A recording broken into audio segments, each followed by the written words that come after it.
souvent, ces patients viennent nous voir et sont malheureusement pris avec de multiples médicaments. J'ai une philosophie que la majorité des médicaments qu'on prescrit sont des médicaments qui devraient être temporaires. J'explique à mes patients qu'une statine, ça va baisser le cholestérol, point. Un antihypertenseur, ça va baisser la pression, point. De la metformine, ça va baisser le taux de sucre, point. Mais une perte de poids, quand quelqu'un a besoin de perdre du poids, ça va baisser les trois. Moi, ce que je dis aux patients, c'est qu'on est tous des touristes sur cette planète. Hein? Donc, à un moment donné, il va tous nous arriver quelque chose. D'accord? Mais on ne doit pas nécessairement avoir le pied sur l'accélérateur pour frapper le mur.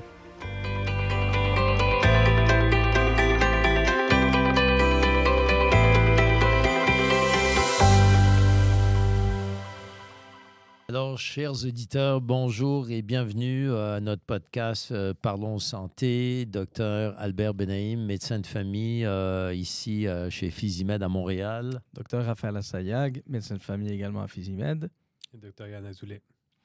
Alors, comme vous savez, depuis quelques semaines, nous avons démarré un podcast qui traite de toutes sortes de sujets sur la santé. Et à la demande de beaucoup de nos patients, il était question qu'on fasse un blitz sur la perte de poids.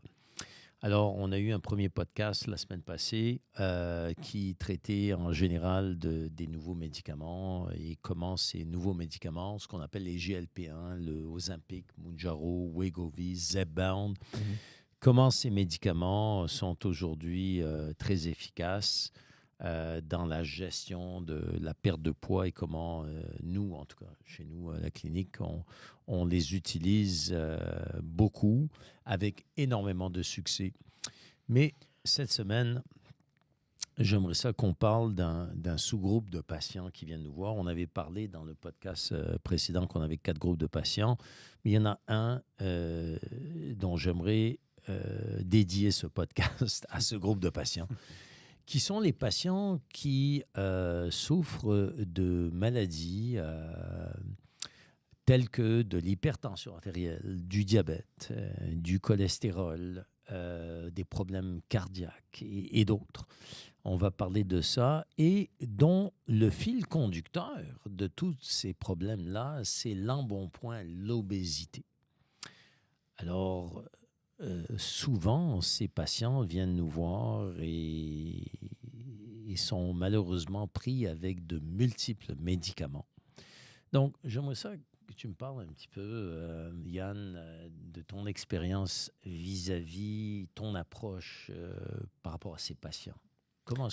Qu'est-ce que tu leur dis quand tu les vois? Comment tu les évalues? C'est drôle parce que mon approche est un peu la même quand je parle de perte de poids que quand je parle dans la médecine générale. C'est que j'ai une philosophie que la majorité des médicaments qu'on prescrit sont des médicaments qui devraient être temporaires. On a l'impression que c'est à vie et que c'est vrai avec les médicaments de tension artérielle, que c'est vrai avec les médicaments pour la santé mentale. Alors pour moi, je mets toujours l'emphase sur c'est quoi qu'on peut faire pour essayer de réduire ou diminuer le besoin de ces médicaments-là.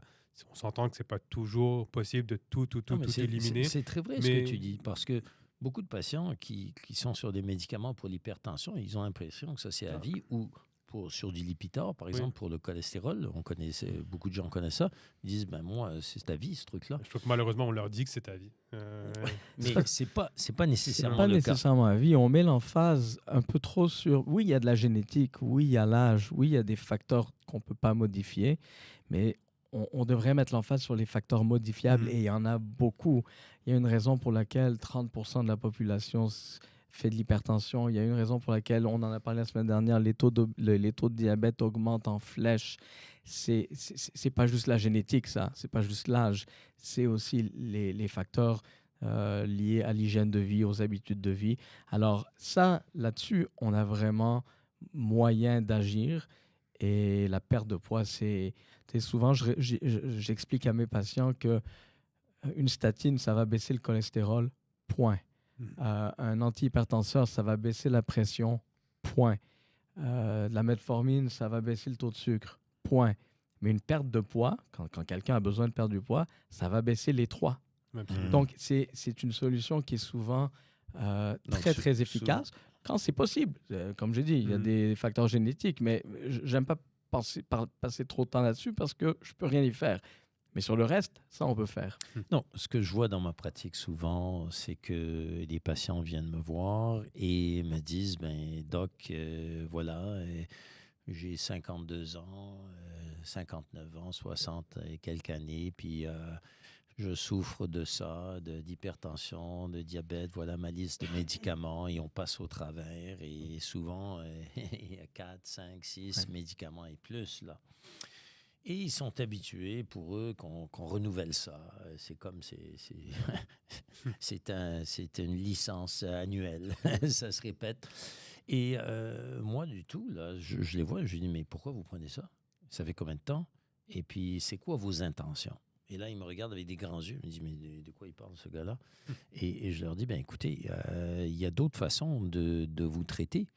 Parce qu'à chaque fois que moi, je vois un patient dans ma tête, surtout en bilan de santé, ce qui se passe dans ma tête, c'est comment je peux m'assurer que je vais aider ce patient à être en meilleure santé. Donc ça, c'est ça mon but. Alors, en faisant ça, ce qu'on voit, c'est qu'on est capable d'améliorer la santé des patients. Et ce faisant, souvent, on est capable de réduire et des fois même de se débarrasser des médicaments. Alors, toi, dans ta pratique, est-ce que c'est ça que tu vois avec tes patients? Absolument. Alors, particulièrement en perte de poids, je trouve que c'est un peu devenu mon attente, notre attente maintenant, de voir que à travers la perte de poids, à travers mois par mois, qu'on va avoir moins besoin des médicaments pour l'hypertension. Je trouve que c'est quelque chose qu'on peut mesurer le plus facilement au bureau. Mais souvent, je vais répéter les valeurs du cholestérol et de voir comment on peut faire pour diminuer leur statine. Point de vue diabète, peut-être un peu plus tricky ou peut-être un peu plus lent à faire des changements, mais oui, absolument, on voit une diminution.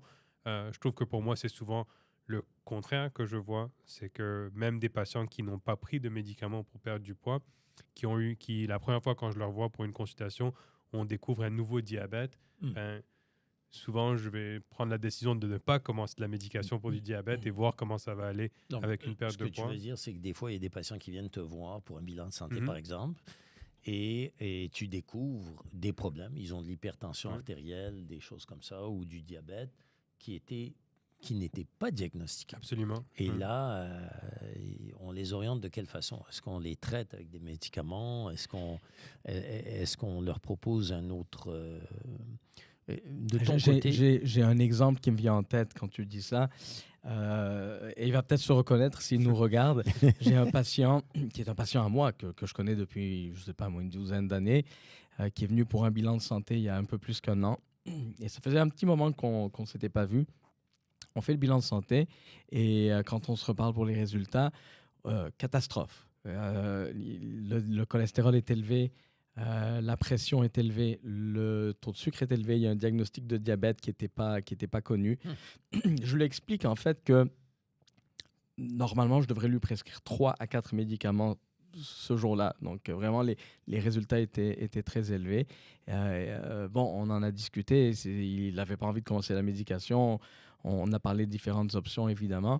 Et puis, il y avait du poids à perdre. On en a parlé. Eh ben, il a fait notre programme de perte de poids. Et en 6 mois, il a perdu au-dessus d'une 50aine de livres. Et ce qui est très impressionnant, c'est qu'on a refait les tests 6 mois après. Tout s'était normalisé. Et donc, que ce soit le cholestérol, le diabète, la pression artérielle qui s'était normalisée. Donc, il est sorti de mon bureau après 6 mois, sans prescription, sans médicaments, alors que 6 mois auparavant, il aurait eu besoin. Mais donc, on a réussi à éviter la médication en travaillant sur la perte de poids. Mais c'est au-delà de la perte de poids. C'est l'alimentation, c'est l'activité physique, c'est le changement des habitudes de vie. C'est pas que le poids, mais ça a fait tout un changement pour lui. C'est intéressant parce que les métriques pour les patients, c'est souvent la perte de poids et combien de poids perdu. Mais pour moi, ça, c'est le plus grand succès que je pourrais avoir avec les patients que je suis. C'est de voir ces diminutions de médicaments, de voir qu'ils sont plus en santé quand ils terminent, peu importe le poids qu'ils ont perdu. Et j'ai l'impression que les patients sont encore plus heureux quand on enlève un médicament Ouais. que de voir le poids diminuer sur la balance. Alors, parlons de ça pour nos auditeurs là-dessus. En ce qui me concerne, pour chaque maladie, on a 3 états. Je vais m'expliquer. Par exemple, vous pouvez avoir du diabète qui est décompensé. D'ailleurs, il n'est pas traité, le taux de sucre est élevé, puis ça, c'est un état. On peut, c'est la même chose pour l'hypertension. On peut avoir de l'hypertension artérielle qui n'est pas traitée, la tension est élevée. Bon, ça, c'est un état. Le deuxième état, c'est un état où la pression artérielle ou le diabète ou le cholestérol est traité avec la médication. Et là, la médication fait de sorte que le cholestérol a baissé, la pression a baissé, etc. Donc ça, c'est un deuxième état. Mais on a un troisième aussi, qui est l'état où on a traité l'hypertension avec de saines habitudes de vie, avec une perte de poids, et on a régularisé la pression. Alors donc, le patient n'a plus d'hypertension, n'a plus de diabète, ou le cholestérol est revenu à la normale, simplement par de saines habitudes de vie avec une perte de poids. Et ça, c'est un troisième état. Et de ces 3 états-là, ce que j'explique aux patients, ça, c'est le meilleur état. Absolument. OK? Donc, ne pensez pas que la médication règle le problème. La médication, c'est une patch. Quand on est diabétique et qu'on prend ces médicaments, le diabète fait beaucoup de dommages derrière les coulisses. Donc, je dis toujours aux patients, on est mieux de ne pas être diabétique plutôt qu'être diabétique contrôlé avec la médication. Ouais. Évidemment, on est mieux d'être contrôlé avec la médication que de ne pas être Oui, contrôlé ça, aussi. c'est Tout à fait. Mais oui, tout à fait. Mais je trouve que malheureusement, c'est rare qu'en médecine familiale qu'on parle de rémission, de guérison de ces maladies chroniques. Quand je pense que ça devrait être vraiment le premier sujet, le premier objectif qu'on peut avoir. Mais on a des outils aujourd'hui. Alors, c'est sûr que la perte de poids, c'est pas facile. Jamais. Beaucoup de patients qui viennent nous voir ont des difficultés, ont essayé toutes sortes de diètes, Montignac, keto, etc. Et pour toutes sortes de raisons. Des fois, c'est l'absence de volonté ou des fois, c'est un peu l'effet yo-yo. On est motivé, on n'est pas motivé, on se décourage, etc. Donc, la perte de poids, c'est pas facile, mais aujourd'hui, on a des solutions. Donc, comme on l'a expliqué lors de notre premier podcast, on a des médicaments aujourd'hui qui ont vraiment complètement changé tout le landscape de la perte de poids.